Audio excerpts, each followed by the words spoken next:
Bom dia a todos, é um enorme prazer estar aqui com vocês nessa manhã, neste painel, para discutir a prevenção secundária de quedas em idosos. Eu queria dar boas-vindas também aos meus colegas desse painel. Eu vou compartilhar então aqui a apresentação com vocês, para que a gente possa então começar. Coube a mim fazer, na verdade, um panorama, né, sobre a prevenção secundária de quedas em pessoas idosas, e eu vou abordar alguns pontos nessa apresentação, que é fornecer para vocês um cenário sobre as quedas, os principais fatores de risco, vou falar brevemente sobre a avaliação e também vou, então, abordar as estratégias de intervenção que depois nós podemos discutir aqui no painel. Bom, existe uma expectativa de crescimento do número de quedas em função do envelhecimento populacional e também do aumento da longevidade. A prevalência de quedas em idosos acima de 65 anos na América Latina, ela não é diferente daquilo que a gente observa no restante do mundo, nas outras regiões do mundo. A gente tem aí prevalências variando em torno de 30%, né, para qualquer queda, e também a gente tem uma prevalência variando entre 10% e 20% para quedas recorrentes. Essas prevalências aumentam com o avançar da idade. A gente sabe que as quedas atualmente ocupam, né, estão entre as 10 maiores causas de anos vividos com incapacidade. Esses anos vividos com incapacidade decorrente de quedas têm aumentado substancialmente nas últimas décadas, né? Um aumento expressivo aí entre 1990 e 2017. E a gente sabe também que os anos vividos com incapacidade decorrente de quedas aumentam com o avançar da idade. Então, os idosos mais velhos têm quase 2 vezes mais anos vividos com incapacidade, né, do que o grupo dos idosos mais jovens. E a gente observa aqui um aumento realmente bastante importante a partir dos 60 anos. As consequências das quedas são variadas, eu trouxe aqui alguns dados para vocês do CDC nos Estados Unidos. Então, a gente tem cerca de 3 milhões de idosos a cada ano indo para serviços de emergência, 800 mil sendo hospitalizados a cada ano e cerca de 7 milhões de idosos que procuram atendimento médico em decorrência de uma queda. A mortalidade também é bastante alta, tanto é que o CDC também faz essa campanha salientando que nos Estados Unidos, a cada 20 minutos, um idoso morre em decorrência de uma queda. Outras consequências são igualmente bastante importantes e a gente não vai ter muito tempo aqui para discorrer sobre elas, mas eu queria apenas destacar a questão do medo de cair, a restrição de atividades em decorrência das quedas, o aumento do risco de institucionalização, de cuidados de longa duração e também de reabilitação prolongada. A incidência de fratura de quadril também aumenta com a idade, né, e é uma das consequências das quedas. A gente sabe que tanto em homem quanto em mulheres essa incidência aumenta com o avançar da idade e cerca de 90% das fraturas de quadril são em decorrência de eventos de queda. A gente espera no Brasil e na América Latina um aumento substancial das fraturas de quadril nas próximas décadas. No Brasil, cerca de 250% de aumento entre 2015 e 2040, e isso não vai ser diferente também para outros países aqui da América Latina. Bom, para a gente falar de prevenção secundária de quedas, é importante a gente dizer que entre os idosos que sofreram fratura de quadril, existe uma prevalência aumentada de quedas, né? A gente pode observar que em alguns trabalhos que em 2 a 6 meses pós-fratura de quadril existe aí prevalências entre 18% e 53%, mas também em estudos longitudinais que acompanharam esses idosos em 12 meses, sugerem aí, por exemplo, cerca de 56% de idosos caindo pelo menos uma única vez, muito maior do que aquela prevalência de 30% que eu disse para vocês no começo, mas também a gente tem aí uma possibilidade desses idosos fazerem novas fraturas, inclusive fratura de quadril. Entre mulheres com fratura vertebral, a ocorrência de quedas em 12 meses também é bastante alta, cerca de 45%, e essa incidência, né, de quedas essa chance de cair, na verdade, aumenta com a cifose torácica. Aqui em São Paulo, a gente fez um estudo longitudinal de acompanhamento de 2 anos e observou que aqueles idosos que tinham história prévia de fratura tinham quase cerca de 8 vezes mais chance de cair de forma recorrente do que os idosos que não tinham história prévia de fratura. Então, isso mostra para a gente que qualquer fratura, mas principalmente a fratura de quadril, que é um evento sentinela bastante importante, ele é uma grande oportunidade para que a gente faça a implementação tanto da prevenção secundária de fratura, mas também quanto a prevenção secundária de quedas. A gente poderia dizer que qualquer fratura é uma boa oportunidade de prevenção e que a prevenção secundária de fratura não é só sobre o manejo da osteoporose, mas ela também diz respeito à prevenção de quedas. A definição de quedas nos conta que é um evento inesperado que leva uma pessoa a repousar ao solo ou ao nível inferior. E a gente sabe que entre os idosos, as quedas estão muito relacionadas com movimentos no dia a dia, como, por exemplo, andar, cerca de 40% das quedas, usar escadas, mas também fazer outros movimentos, como, por exemplo, passar de sentado para de pé e levantar da cama. Os fatores de risco são inúmeros, mas eles estão divididos em 3 grandes grupos: comportamentais, biológicos e ambientais. Esses fatores de risco, eles compartilham, né, mecanismos entre eles, de forma que muitos idosos podem apresentar a associação de diversos fatores de risco. Eu queria destacar aqui os fatores de risco socioeconômicos que a gente não pode diminuir a sua importância, né, os determinantes econômicos da saúde. E entre os fatores de risco mais importantes estão estes listados aqui, mas eu vou conversar com os senhores sobre alguns fatores de risco de forma mais específica, não daria para a gente abordar todos os fatores aqui listados, né?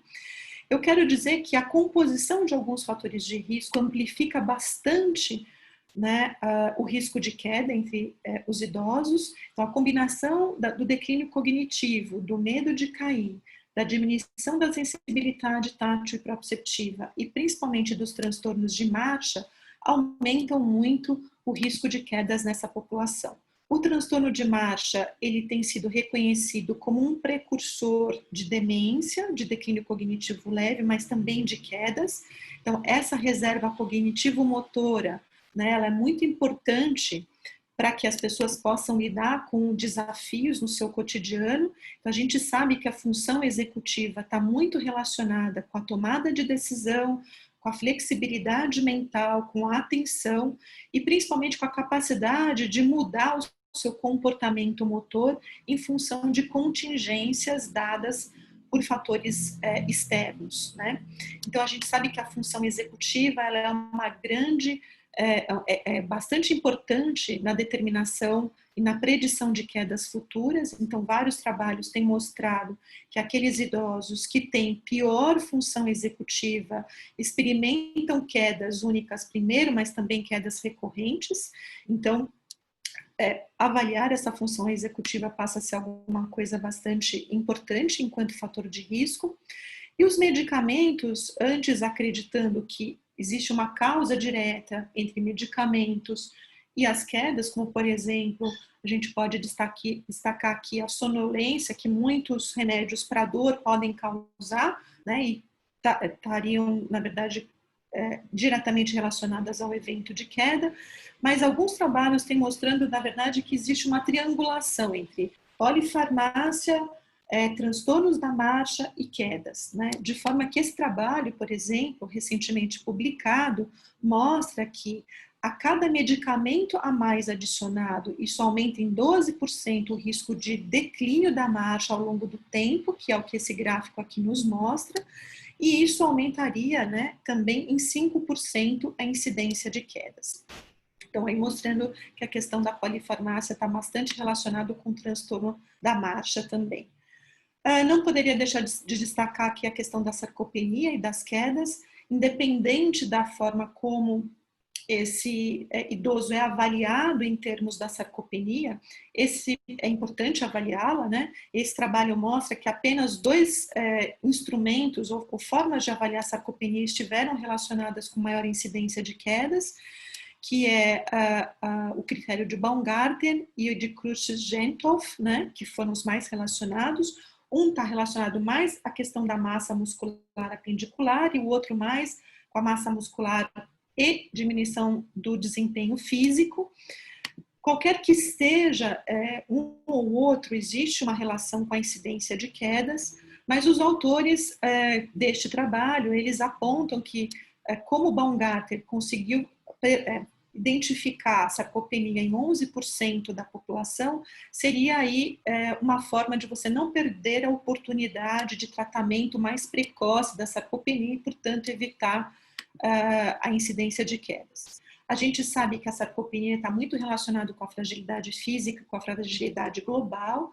A gente tem várias causas de sarcopenia e algumas dessas causas, elas estão também relacionadas com fatores de risco para quedas, né? E, portanto, é interessante a gente estabelecer essa relação.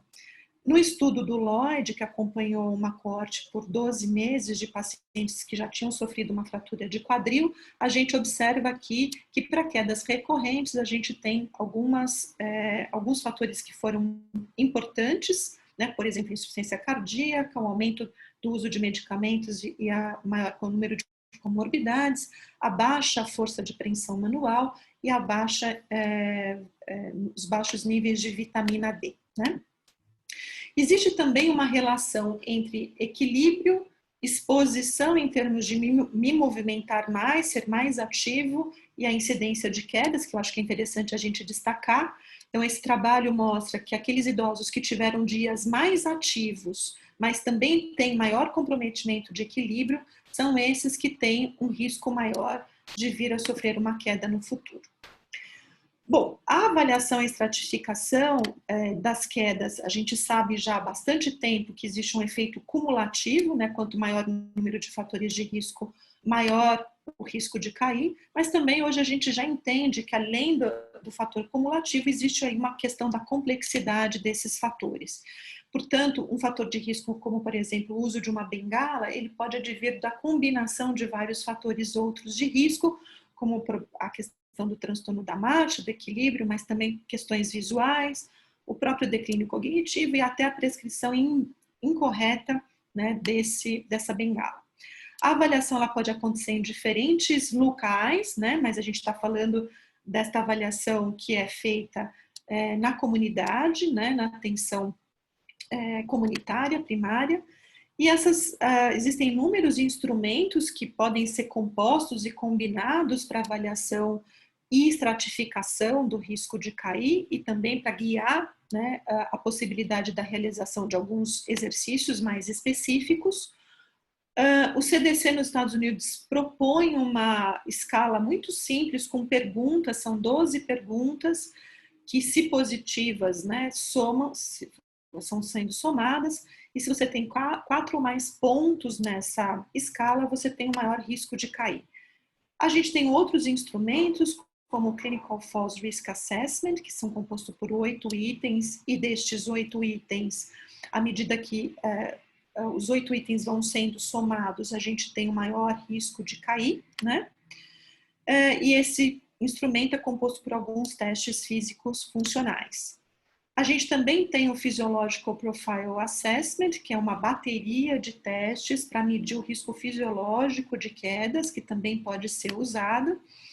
E o CDC nos Estados Unidos propõe um algoritmo para que a gente possa entender, né, o que fazer com esses idosos, se eles são, então, estratificados como sendo de baixo, moderado e alto risco. Bom, vamos falar um pouquinho das intervenções para a prevenção de quedas em pessoas idosas. E a gente tem algumas evidências, né, em termos dos exercícios a serem usados. Em termos gerais, esses mesmos exercícios podem reduzir também as fraturas. Vamos então entender quais têm evidência e quais aqueles que não têm. Então, caminhar é um exercício muito praticado pelas pessoas idosas, porém, o caminhar não reduz o número de quedas, então esse ensaio clínico foi feito com um programa de caminhada, né, e ele não conseguiu reduzir as quedas entre os idosos, então hoje a gente sabe que só caminhar não reduz quedas. Recentemente foi publicada, né, uma revisão sistemática com meta-análise sobre dança e prevenção, né, de quedas, entendido aqui a dança, né, como uma combinação de características, então são movimentos que desafiam o controle postural estático e dinâmico, tem música, tem ritmo, tem uma coreografia, pode ter música e ritmo, pode ter uma coreografia, e que normalmente tem uma questão de interação social. Então, a dança foi capaz de reduzir cerca de 31% das quedas. Eu quero destacar que boa parte dos trabalhos que reduziram as quedas foram compostos por intervenções de Tai Chi, e o único trabalho que incluiu dança de salão não conseguiu observar, né, uma redução na incidência de quedas. Provavelmente porque existem alguns componentes aí da dança de salão que não foram suficientes para provocar, né, mudanças substanciais que possam então promover a menor incidência de quedas. A yoga, embora seja também uma outra modalidade que promove melhor bem-estar, função física, não tem uma contraindicação clínica muito importante, não existe evidência até o momento suficiente para recomendar a yoga como uma modalidade que previne quedas.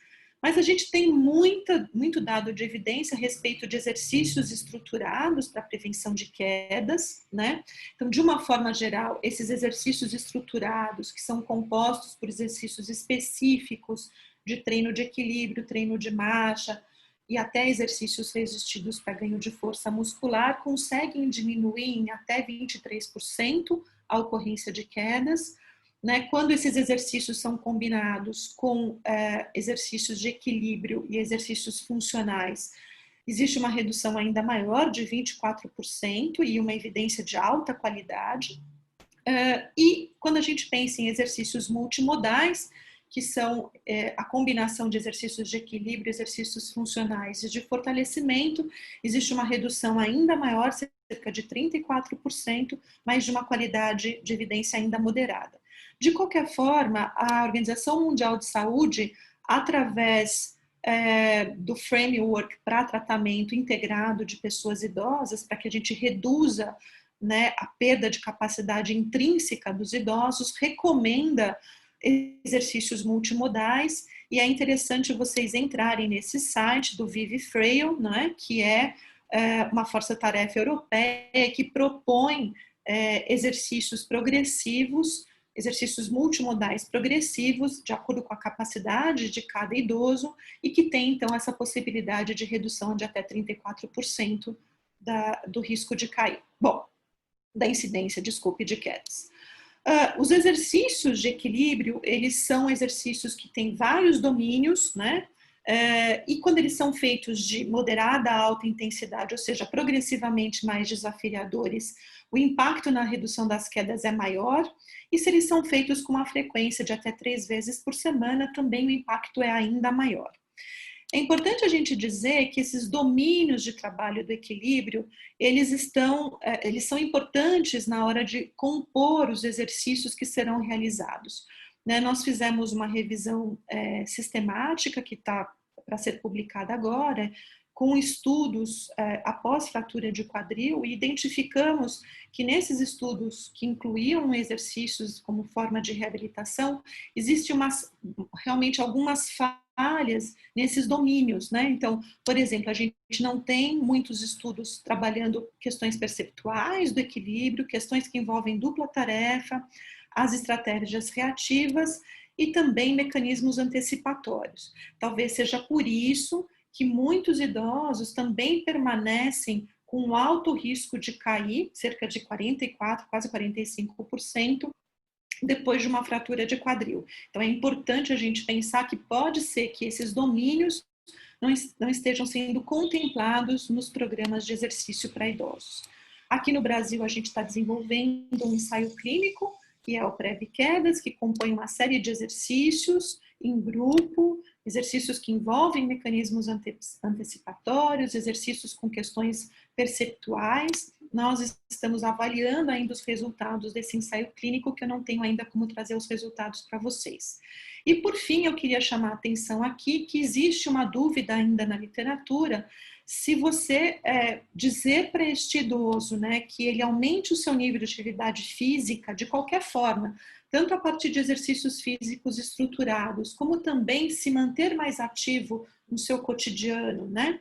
Então, nas tarefas domésticas, nas tarefas recreacionais, se isso reduziria, né, a incidência de quedas. O que a gente sabe é que para quedas únicas, né, ou seja, para uma queda apenas, ou para qualquer queda num segmento aí de um ano, essa recomendação não tem um efeito produtivo, porque a gente não tem isso nesse trabalho que nós conduzimos de uma revisão sistemática com meta-análise, mas para quedas recorrentes, sim. Então, a gente tem aí uma redução de 39% do risco de cair quando a gente faz a recomendação para esses idosos de se tornarem, né, mais ativos no seu cotidiano. Então, eu acho que isso é uma grande questão para a gente pensar também, de que a inatividade física e o comportamento sedentário, provavelmente eles estão relacionados com o risco de quedas recorrentes.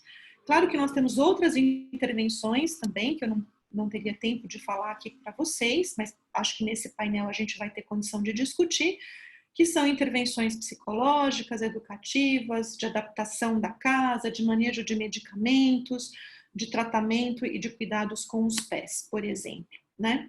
Essas intervenções multidimensionais têm a capacidade de reduzir, né, a incidência de quedas, mas existe uma alta variabilidade dos estudos. E eu queria só comentar com vocês que uma outra questão que seria importante ser discutida é que os programas de prevenção de quedas ainda têm baixos níveis de adesão, de aderência, né? E muitas vezes as barreiras para que os idosos participem são de etiologias multifatoriais também, mas eu queria chamar aqui que 55% dos idosos, nesse trabalho que nós fizemos, relataram barreiras de saúde física, como dor crônica, depressão e medo de cair, né? E outras demandas competitivas, como, por exemplo, outras consultas, exames e outras terapias. É importante que nós também pensemos na questão da implementação desses programas de prevenção de quedas. Então, é preciso que a gente desenvolva estratégias de prevenção, detecção e atuação, mas também com o estabelecimento de políticas públicas mais eficazes em todos os países aqui da América Latina. Era isso que eu queria conversar com vocês. Muito obrigada.